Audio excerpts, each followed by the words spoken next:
This video is brought to you by Miniature Market. Thousands of board games, miniatures, and paints, discount prices at miniaturemarket.com.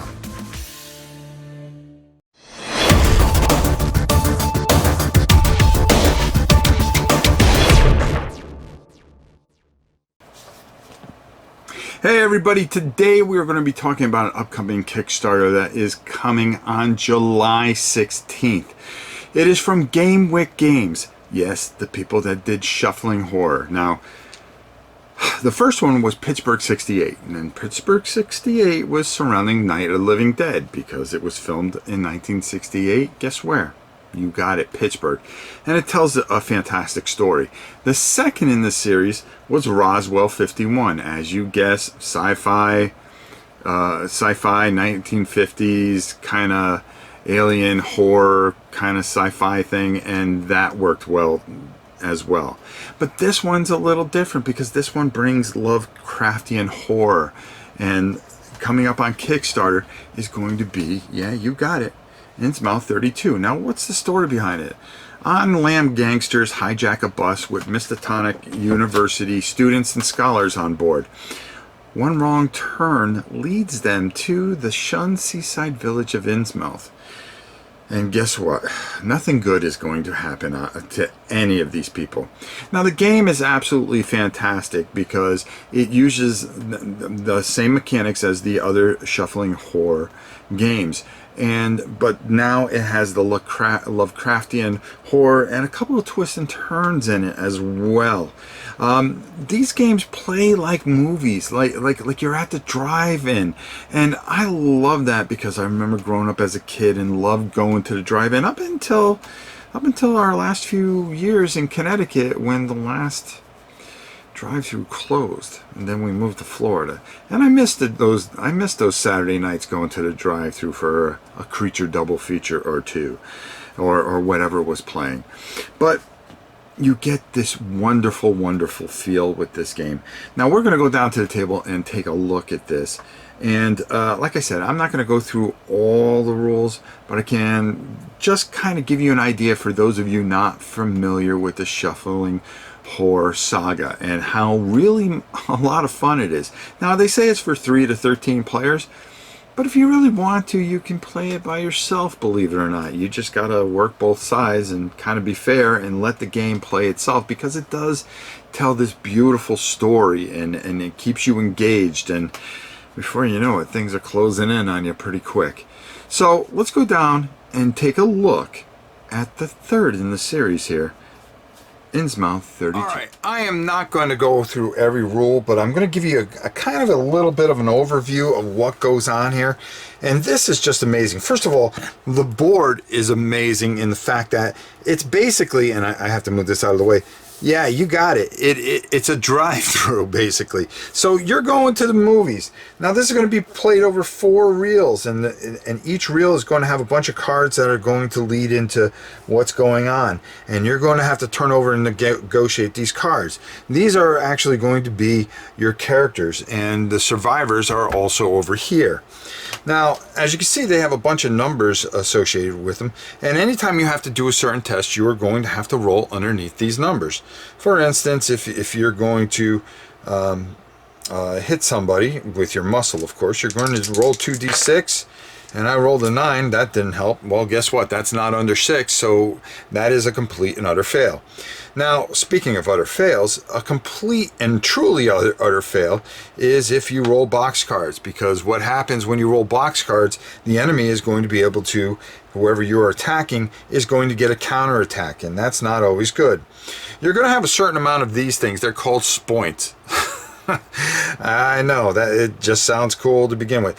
And these are going to be your life pretty much until you run out of them, and then you're going to have to make a speed test. So say, for instance, we went and made a speed test. Well, 11 isn't going to do it. Guess what? The doctor is going to be dead, and then, no, you don't go away. You get to pull another survivor. Now, once, because they do die pretty quickly, once these are all gone, if you die again, you are going to go, well, this card actually goes into the discard pile. I'm sorry.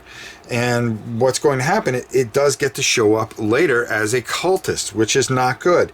But what's going to also happen is, if once the last card is, well, guess what? You are not out of the game because there are no more survivors. You are going to become a cultist. So now it's going to be you and the director versus whoever is left in the game, which is just completely brutal.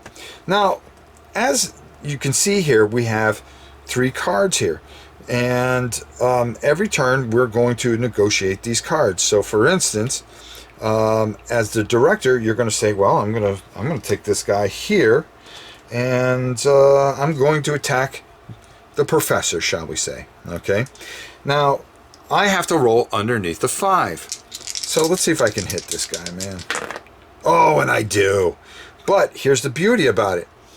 Now, to determine how many points you're going to take away, you roll, and okay, well, he would lose 2 points. Now, these points are really important because if you have them on your person, you can also use them to modify your rolls, but you have to do it before you roll, which is a big thing. Another thing that the director can do is, if he has a weaker type of creature here, he can team these up for a 10. So now all he has to do is roll under a 10, which is not a problem.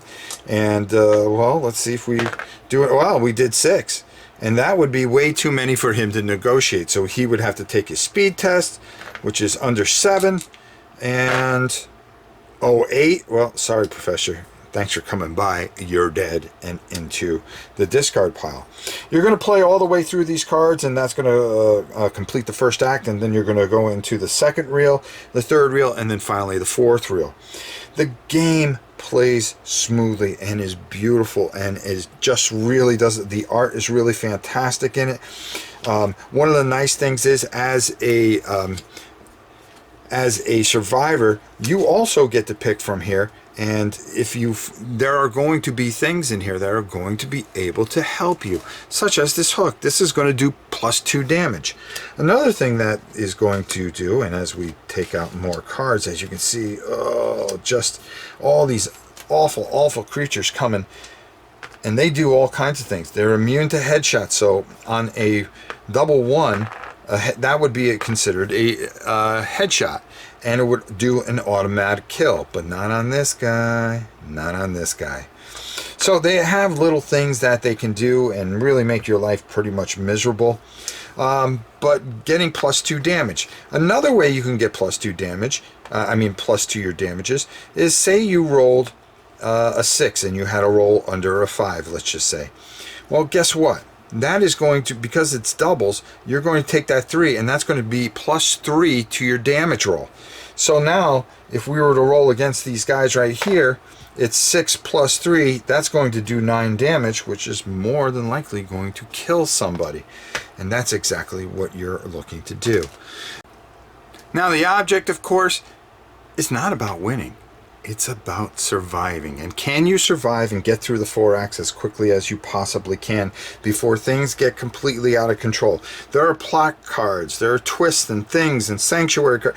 There's a lot of things that I didn't talk about here, but you get the basic gist of this game. Survive, and you will live to see another day and another movie, hopefully very soon.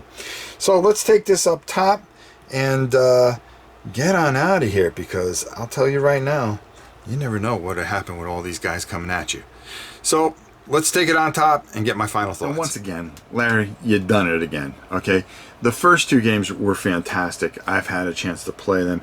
This one is just beautiful as well, and you feel that Lovecraftian horror and how it all kind of starts to close in on you and everything like that, as things just don't go as well as you think it is, as you're trying to survive, and then slowly your team, the people that you're kind of cooperatively trying to beat the game with, well, as they die and you run out of players, guess what? They get converted and they start closing in on you.